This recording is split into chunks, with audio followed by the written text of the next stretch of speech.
Yun. Alam mo kasi, Chong, ito lang payo lang kung ikaw ay OFW o nagtatrabaho abroad o ibang bansa. Ito lang, wag na wag ka mangangamusta sa mga relatives mo. Wag ka mangangamusta sa mga kung sino mang, 'di ba, nasa Pilipinas. Alam mo kung bakit? Kasi sila yung madami dun. Ikaw ang dapat kinakamusta.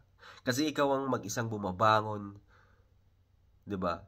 Mag-isa kang lumalaban araw-araw, pagod, puyat, trabaho, bills, bayarin, lahat ng 'yan.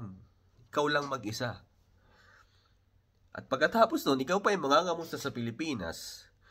Gayong sila yung kada Pasko nagpo-post ng masasaya, ang saya nila.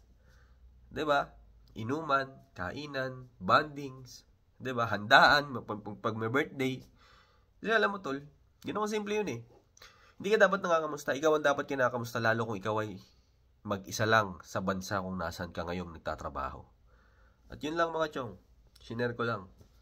Peace.